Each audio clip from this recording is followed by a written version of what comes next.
presentation. What? Okay, I'd like to call the meeting to order. Now 8:32. Debbie, we could have a roll call. Chairman Vincent, Here. Don Colapetro, Here. Bob Mills, Henry Bird, Here. Bob Thinis, Here. Rex Sims, Here. Fred Forbes, Here. Okay, if we can get right into item 3. All right. You want me to do introduction? I don't need to do an introduction. That'd be nice. No. I'll let you do that. Okay. Good morning, Mr. Chairman. My name is Tony Palermo, and I'm a senior planner for the Lee County Department of Community mic Development. And Mike closer. okay. And thank you for the kind invitation. Again, for the record, Tony Palermo. I have an update on the Lee Plan, otherwise known as the New Horizon 2035 Lee Plan update. Our office is continuing its work on the evaluation and appraisal report, and we are putting together plan elements, and we are going through a lot of public input, and we wanted to update the municipalities and the planning communities and anyone who will listen about what we're doing with the Lee Plan, and definitely we welcome anyone's public input on issues, large or small, specific or big picture items. But it's a pleasure to be back in Bonita Springs. I've been working for Lee County since 2002 and used to do some zoning hearings here in the city of Bonita Springs. I've forgotten most of them because it's been so long, but I remember Bob Thinis. He was always a great private sector planner, and he's a real hero to the planning community, and it's a pleasure to see him, and it's a pleasure to see Audrey and some other familiar faces here. So I'll try not to get too gooey and nostalgic, but I'll get on with it. Tony, if I could say, can we turn his microphone up a little bit, Deb? Or you have to speak louder. Yeah, I'll speak up. Okay, thank you. I can give him a handheld. And let me put our vision on the record, and you have a copy of this presentation, but we want Lee County to be a highly desirable place to live, work, and visit. We're recognized for its commitment to a sustainable future characterized by a healthy environment, economy, environment, and community. Lee County will be a community of choice, valued for its quality of life, varied natural environment, unique sense of history and place, distinct urban, suburban, and rural communities, diverse economy and workforce, and varied travel options. This is our vision that we started with a couple of years ago when we were putting together the EAR, and hopefully this vision will lead to good things, as it has led to good things already with Hertz Rent-A-Car moving to Estero, and maybe things like that will happen in the future if we have good communities and a strong quality of life, and then we can all benefit from that. 3 themes in our evaluation and appraisal report and in our new Lee Plan. Again, quality of life, sense of place, and we're trying to emphasize mixed-use places, and I'll show you some of those places in Lehigh Acres and in North Fort Myers that we're awfully excited about. I think when you look at our Lee Plan, you're going to see a lot of emphasis on the unique communities in Lee County. There's a lot of them: Estero, Lehigh Acres. We have some rural communities like Pine Island and Alva. We have a lot of diversity, and we'll emphasize that. And we have unique possibilities for mixed-use centers that could be good job centers and, again, more livable places. Another theme is strong connections, and this doesn't just mean transportation, but it means parks. It means all the infrastructure. It means all the things that add to people's quality of life, and that's something we're trying to emphasize in the new Lee Plan. Community character, again, as I said, we have unique characteristics that are rural, suburban, and urban, and we have some policies and we have some ideas to protect all 3 kinds of places. And balanced development means defining what urban, suburban, and rural means. It means encouraging redevelopment like the city is trying to do, but we're trying to encourage it in our urban places and our unique suburban places. It means complete streaks. It means not just having roads, but having opportunities for walking, bicycling, and even mass transit when there's the density to support it. It means parks and public spaces, and it means quality of life. Let me show you a little bit about where we are today. We've already gone through the EAR process, the vision I just read into the record. We adopted the EAR March 1st, 2002. Right now, we're putting together a comprehensive plan, the various elements, including future land use, transportation. We have a brand new communities element. And when we're done with the comprehensive plan, at the end of this year, probably next year, we'll implement it with amendments to our land development code. And we're already trying to put together land development code amendments that are to implement what we see coming in the comprehensive plan. Let me go through some of the central themes in our comprehensive plan. This is a good summary of what we're trying to do. In the urban places, like think of Fort Myers and South Fort Myers and some places in Lehigh and some places in North Fort Myers, we're trying to promote urban development and urban redevelopment with a higher density and better mix of uses. Suburban communities like Lehigh Acres, where there's a lot of challenges, we're trying to support those suburban places so they can redevelop and so they can fight for their quality of life. Rural places we're pretty much leaving alone, but we're maintaining their low density, and we're protecting the agricultural uses and protecting the rural way of life, which people love and appreciate. We're trying to facilitate mixed use in the right place at the right time. We'll show you some of those and make it easy to do the right thing and not hard to do the right thing. We're trying to expand community connections, putting roads and schools and public services in the right place at the right time. And we're already going forward with our approval process and trying to simplify things and trying to make it more predictable. Let me get into urban development. Again, you know, the urban places in Lee County, we're emphasizing a higher density, multimodal, and mixed-use centers. We'll show you some of those. And there are some incentives to develop the right thing in the right place and the right time in our urban centers. Let me show you the densities that we're talking about for our urban core, and I'll leave you and your staff a copy of our draft land use map. There's one in my presentation. It's too small to read, but these are big ones, and we're always amending these. But I'll show you our current future land use map and our draft future land use map. In our urban core, if you your standard density could be as high as 40 units per acre if you have affordable housing, if you have parks, if you have mixed use, if you have all the right things that promote transit, 40 units an acre. 25 to 40 is what you need if you really want to have mass transit, if you really want to have buses and rail lines support a community. Again, that's just limited to the urban core. Going down a couple of steps, urban places, you can have 25 units per acre, and the urban neighborhoods a little less, about 16 units per acre. But that's pretty aggressive when you think about Lee County, in which 10 units, 15 units an acre is the maximum, and even that's pretty controversial. Suburban places, again, think about Estero, think about Lehigh Acres, more moderate density, more residential dominated uses, but we want to encourage the right kind of redevelopment and new development in our suburban areas. A lot of Lee County is suburban, as you'll observe, and we're trying to support the local character. We've actually reduced some density where, good example is Lehigh Acres. They have an existing plat. If the plat shows you have half-acre lots, we've kind of reduced the density from 6 to 4, where it really is more of a rural, more of a suburban place. And there's some other communities in San Carlos Park and Whiskey Creek where we observed, hey, the density is really not 6 units an acre, it's a little lower. Those are the standard densities in our suburban parts of the county. Suburban 6, you can have 10 units to the acre. If you use some of the incentives, we'll come up with those in our land development code.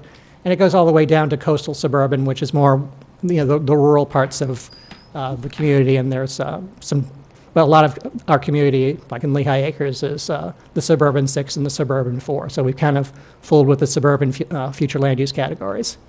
Rural areas, as I said, we kind of left them alone. If you have rural density, it's about 1 unit per acre. We are again, trying to encourage agricultural uses, and we're trying to encourage low density within the character of our unique rural communities. Rural development, as I said, the rural category is still 1 unit per acre, and it goes down if you go to wetlands and DRGR. DRGR, we're keeping the same, which is 1 unit per 10 acres is your standard density, and there are some incentives if you want to take advantage of some of our TDRs or mixed use categories, and wetlands is still 1 unit per 20 acres. We're not encouraging anyone to develop much in the wetlands.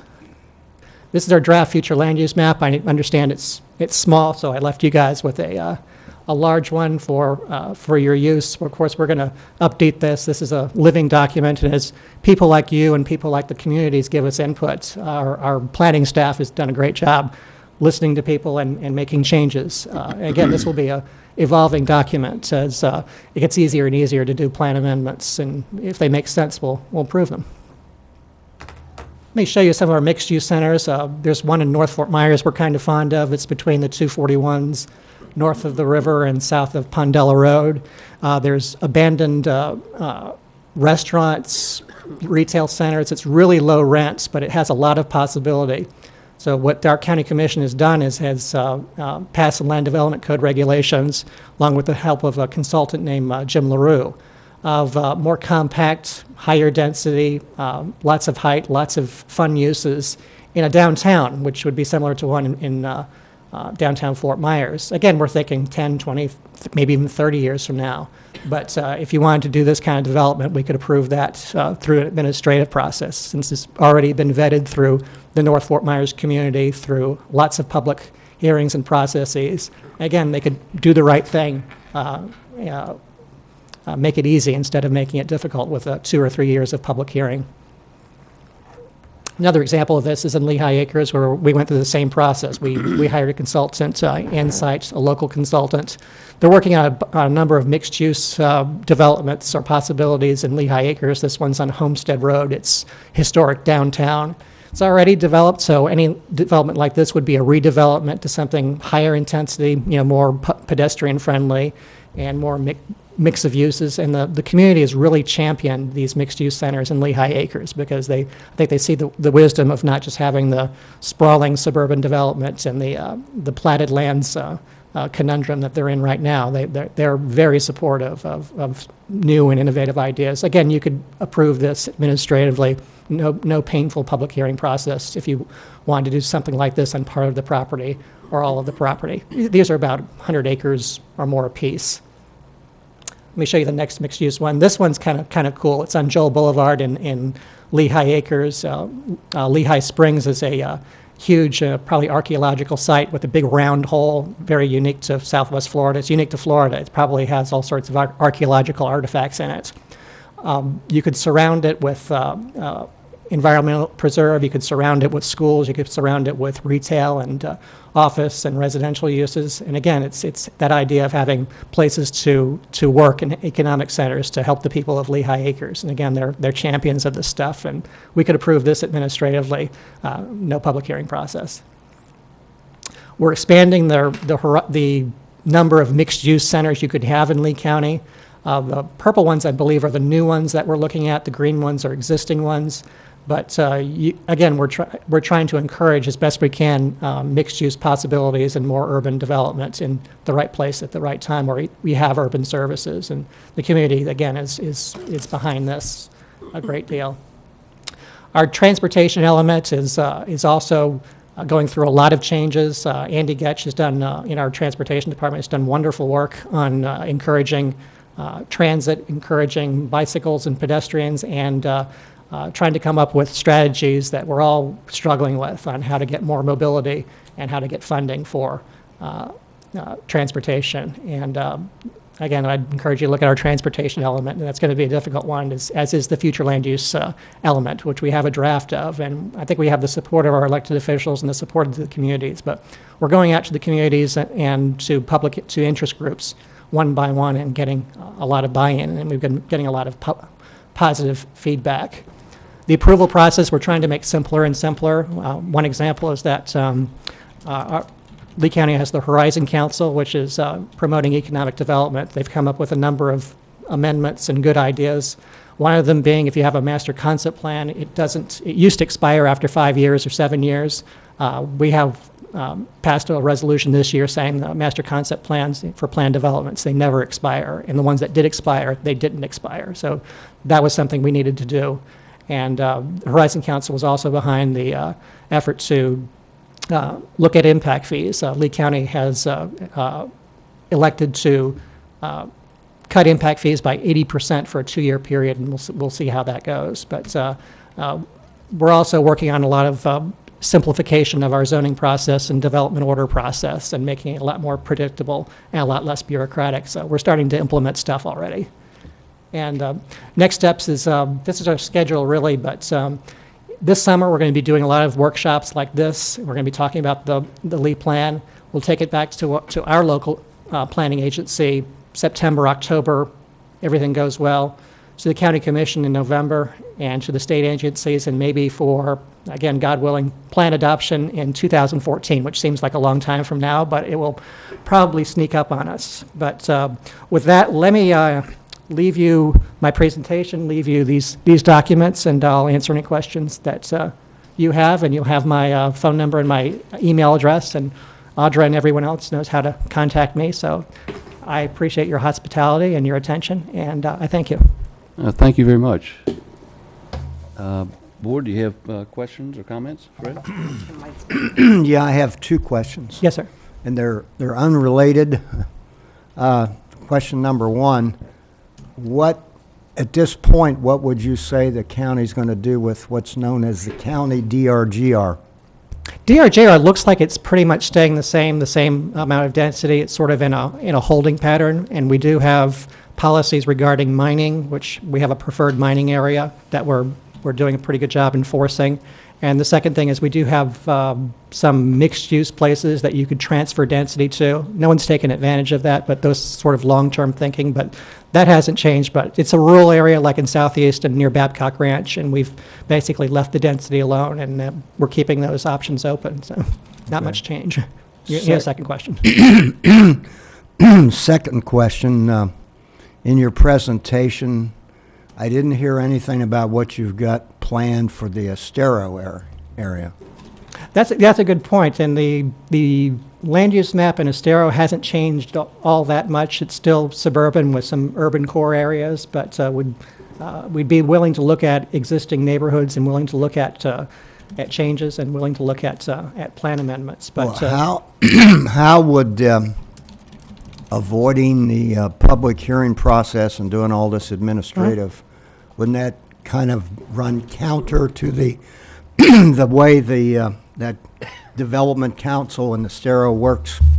That's a good point that you make. When I made reference to we're avoiding the public hearing process, that was for that specific town center in North Fort Myers and Right. 2 in Lehigh Acres. The other mixed-use plan developments, you have to go through the public hearing process. The reason you skip the public hearing process is because those plans have been vetted so much over the years where property owners and neighbors and communities have bought into those plans. So why put them through the same public hearing process when those plans have already been vetted? But if you want to do something new, say in Estero or those other places in Lehigh Acres, you'd have to go through a public hearing and rezone property. Okay, thank you. Mr. Chairman, towards the end of your presentation, you made the comment under on the approval process that a master concept plan would never expire. Right. Isn't that a little far-reaching? I mean, that once it's there, it's good forever. Nobody has to do anything with it. And that's why back in the day when we first thought of master concept plans and the plan development process, it was for, hey, if someone's really serious, we give them a master concept plan and they have a 5-year or 7-year window in order to enact it. So what we ran into is that a lot of plan developments happened in 2005, 2006, 2007. The market fell apart, and there was all this zoning with absolutely no use left to it because there was no market for what they were dreaming up back in the day. And the unfortunate result was you had plan development in 2005, 2006.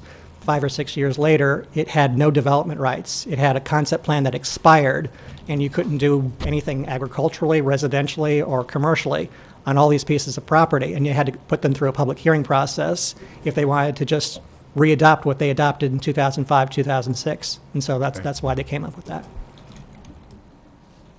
Any other questions? I'd like to make one last comment. On what you've said, one of the good things about our comp plan, which kind of was, a lot of it was in the Lee County plan when we incorporated.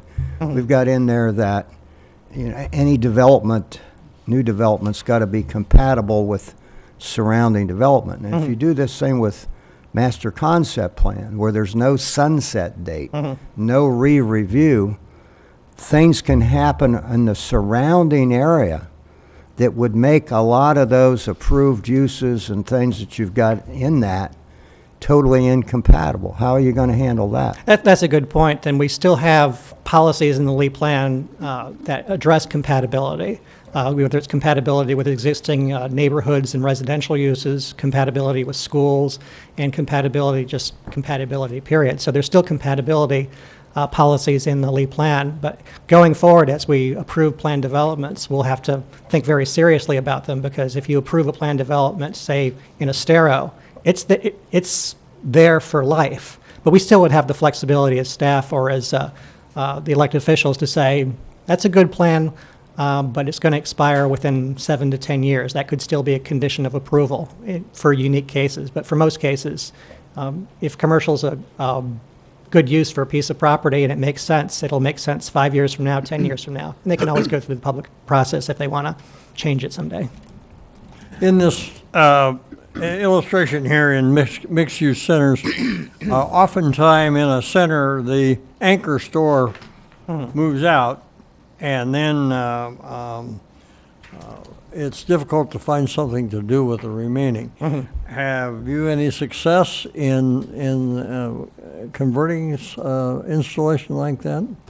No, and that's going to be a serious issue. We've run into that issue with North Fort Myers, where they had conventional zoning, and they've had big anchor stores like big Publixes and Walmarts move out of facilities, and we've had great difficulty reusing those properties or making them economically viable if they wanted to tear them down and put a mixed use or residential or okay, new but if we had commercial a situation like that, and there, somebody came up with an idea of using it, had other uses inside there, would they have to go through the whole process again, or can this be done, as you say, administratively? I think we've added a lot more flexibility to allow people to, if they want to go through the public hearing process, go through it. But there's a lot more flexibility to deal with uses, to change commercial to residential, or to have mixed uses through an administrative process and through amendments to the plan development, which just go through staff and not through the painful public hearing process. But it's going to be a judgment call all the time, and it's always going to be a really case-by-case basis.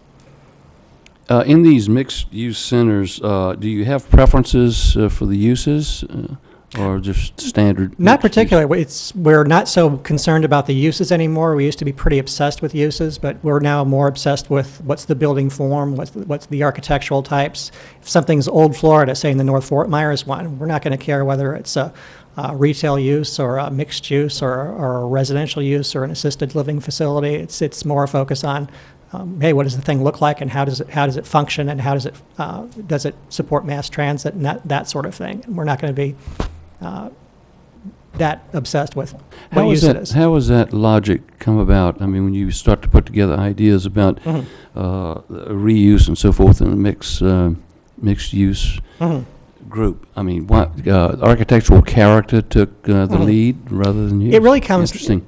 Number one, from just the good planning principles of more mixed use and more pedestrian friendly, but it's also come from the communities. That Old Florida was chosen in North Fort Myers because that's what the community was into. Estero was more into the Mediterranean look, and they're starting to pull away from that now. But Lehigh Acres is going to have to come up with their own identity, and all these individual communities. And that's where the action's going to take place. They're going to be the ones driving what are the good architectural types, what are the mix of uses that we're looking for, and what are the transportation options that we're willing to fight for and fund in the long term.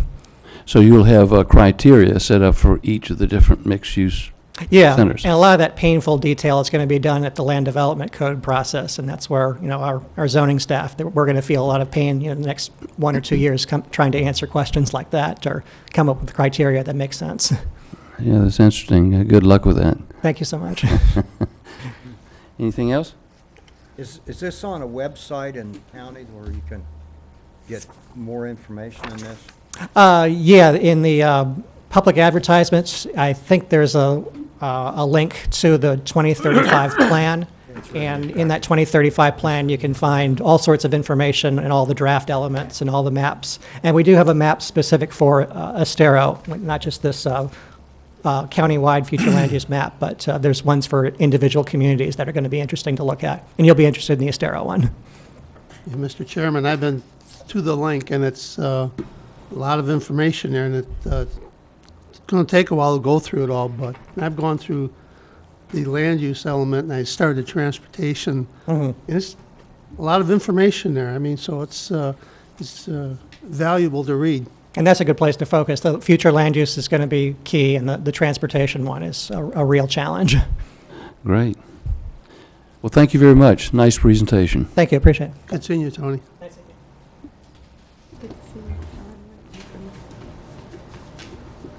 Since there's no public, I guess there's no public comment at this point. If we can move on to item 4.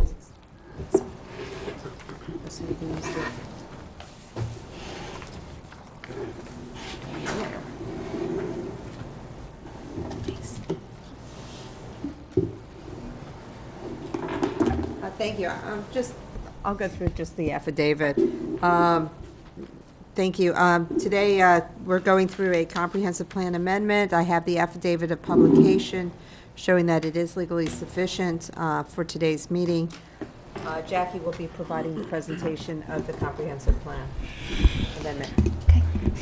Good morning. For the record, Jacqueline Ginson with Community Development. The request before you is a future land use amendment that will be going through the state expedited review process. And it's for the YMCA property, and also adjacent to it is the city's athletic fields. And it's to change the land use classification from DRGR to public, semi-public. And the main reason why we are going through this exercise is because back in 2001, there was a settlement agreement, and one of the conditions is that this property was to be reclassified through a map amendment to another use category that would support the current uses that were approved through a zoning ordinance for the YMCA property. So that is in essence why we're here today. We're about 12 years late. So this was just to go ahead and gain compliance with that settlement agreement. We went ahead in the staff report just to summarize the existing uses that are there in terms of land use cover, also with soils, wetlands. At this time, there are no proposed changes. The facility will be in compliance with its companion zoning document, which is also attached within the document as attachment A.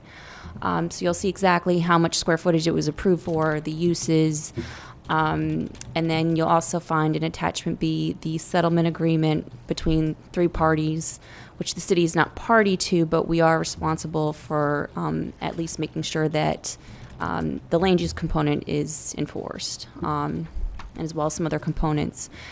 So if you have any specific questions, staff would be happy to answer.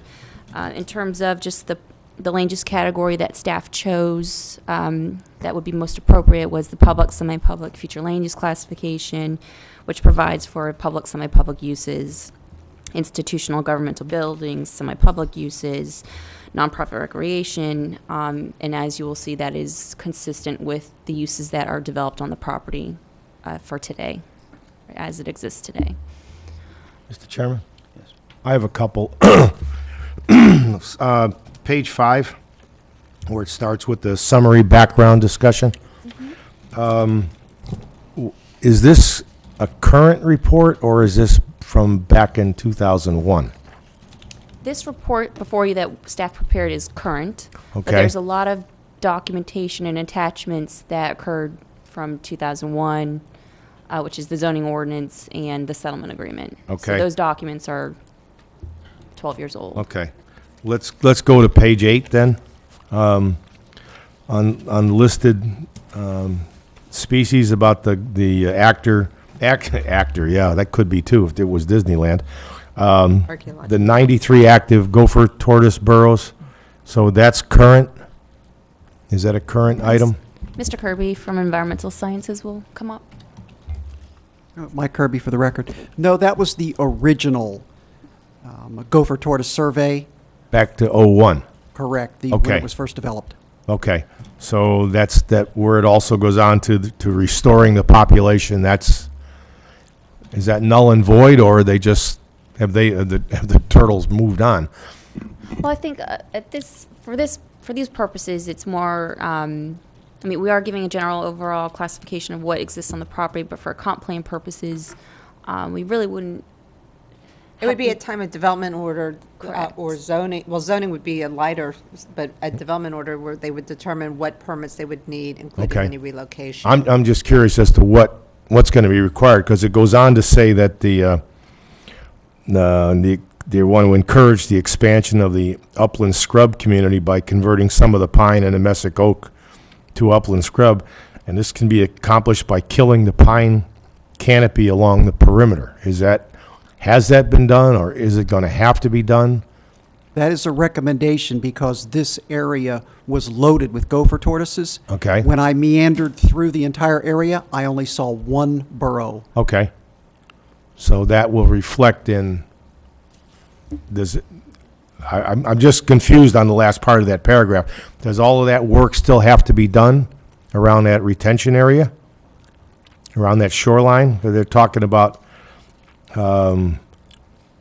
vegetating littoral zones and, The shoreline seems to be doing fairly well. It was Okay. planted with littoral zones and then like wetland trees, red maples, cypress, pond apples, a little higher up. Okay. They are hanging on, many of them. The emergent aquatic plants are doing fine, but the trees there are hanging on.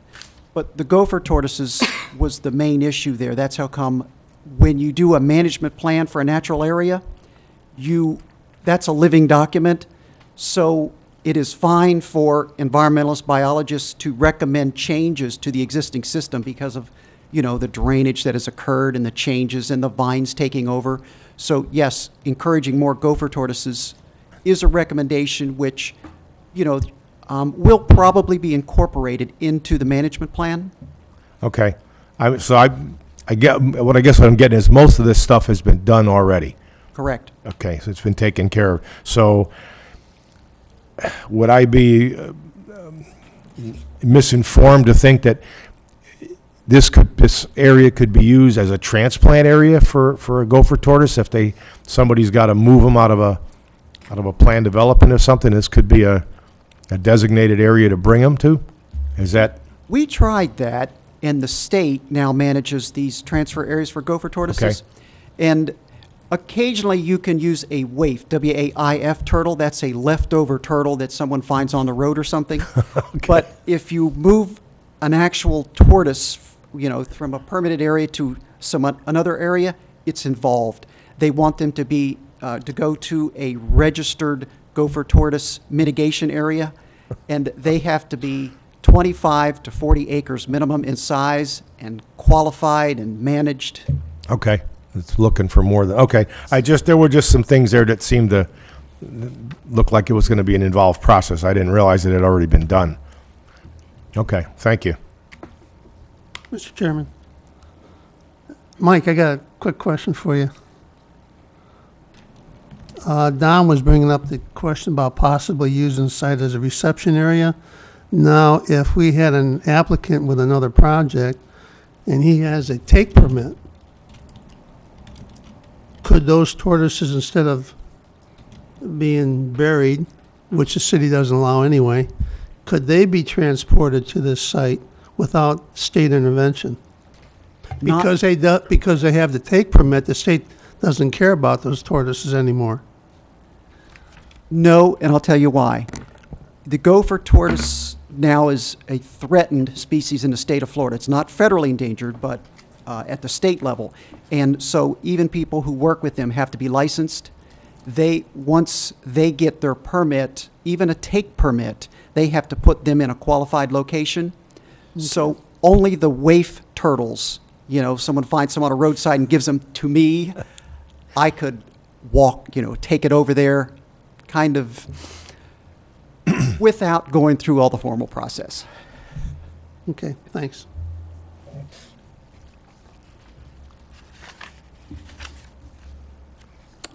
Any other questions?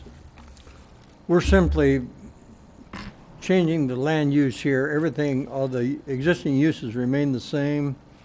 The existing square foot remains the same. Everything remains the same except just the land use to bring it up to the 2001 agreement. Is that That's the correct. concept? Okay. Okay. This condition 3B of the settlement agreement, that was with the original YMCA group? Yes, and it was with Sierra Club. The city was not party to that. I don't believe we were, I haven't looked at it in a while, so I don't believe we were a signatory to it. We were a city, but we didn't have a comp plan yet. Yeah.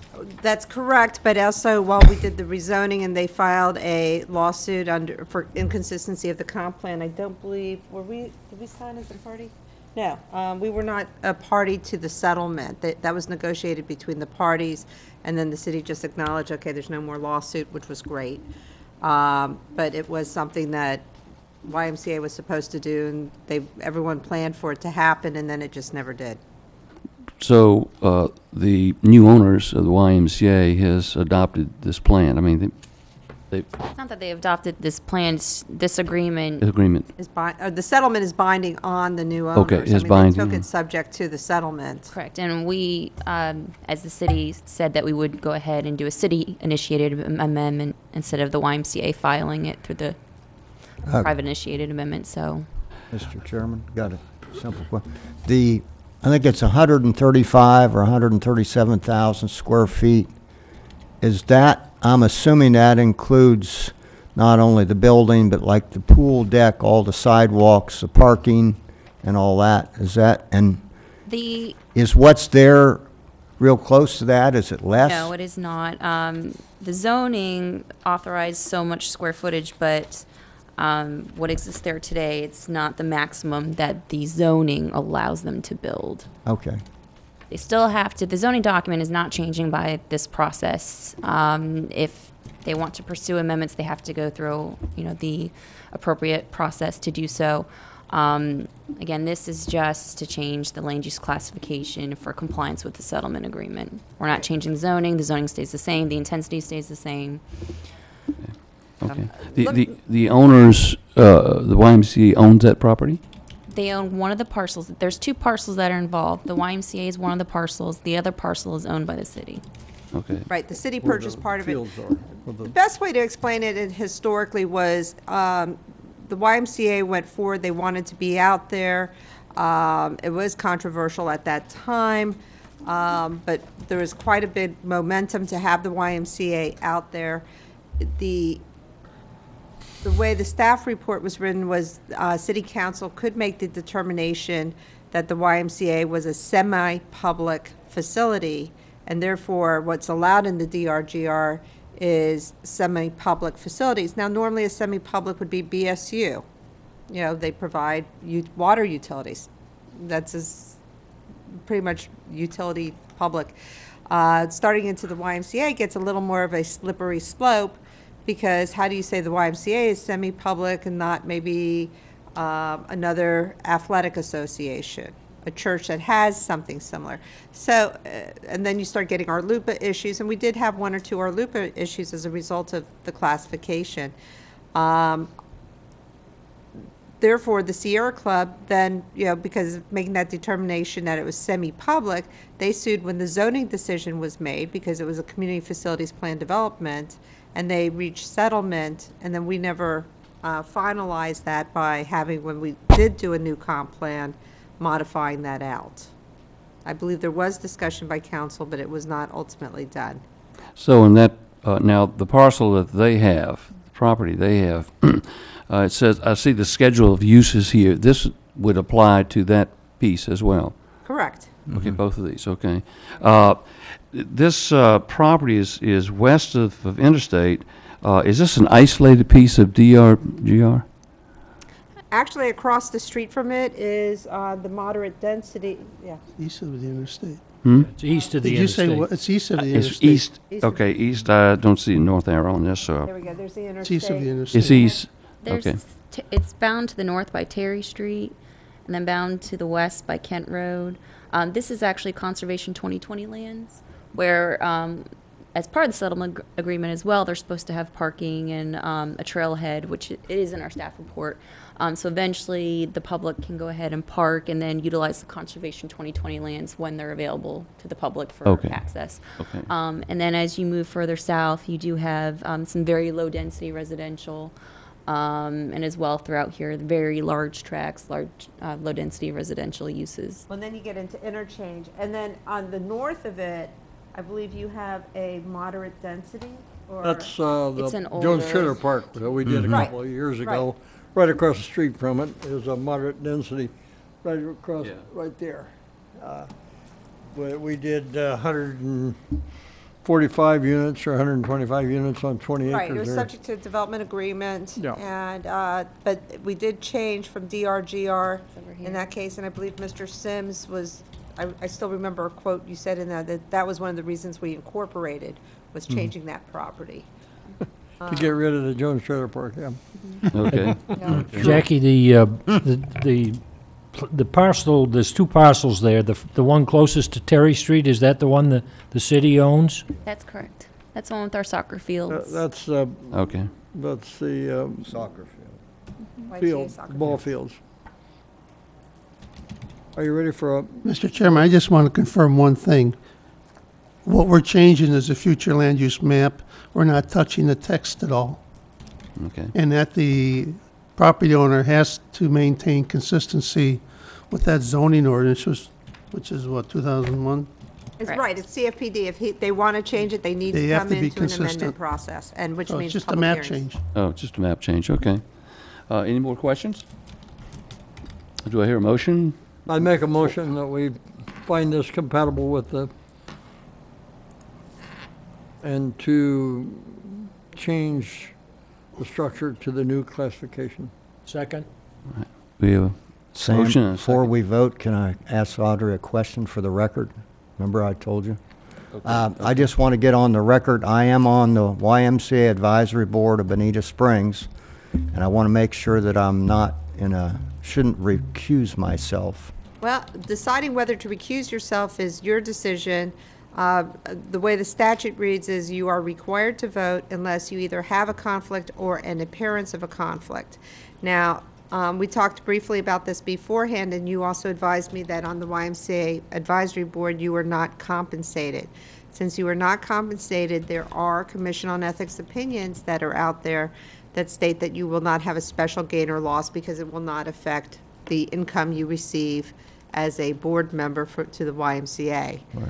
You know, you'll continue to get nothing. So you do not have a legal conflict. If you think it creates an appearance, you're welcome to abstain, and I'll prepare the 8B, but if you don't, that's fine too. I'll defer to the appearance, and I think you're in good shape anyway. Thank you. So you are abstaining? I am Okay, I'll abstaining. prepare an 8B for you then. Okay. So we had a motion and a second. Roll call and vote. Chairman Vincent, Aye. Don Colapetro, Aye. Henry Bird, Yes. Bob Thinis, Aye. Rex Sims, Aye. Fred Forbes. Abstain. The motion is passed. I didn't ask for public comment because there was no public here on this item, so We I need think crowd control this morning. I Yes. think, yeah. Item 5 is public comments, and there will be none. The next meeting is Thursday, June the 13th. Are there any conflicts with that? I probably won't be here. Probably going to be on the road. You got to be here. That time. Would you talk to my wife, please? She's ready to go. Okay, so that date is set June 13th. I think that's my anniversary, June 13th. Is that a Kinda rings conflict, a bell Rex? back then. Is that a conflict, Rex? I'll have to see if I can get some flowers. I know somebody. And ice cream. Okay, approval of minutes. Make a motion to approve the minutes. Yes. Second? Okay, the minutes have been approved. And adjournment. Meeting is adjourned. It's 9:16. Yeah, it is a record. Not bad.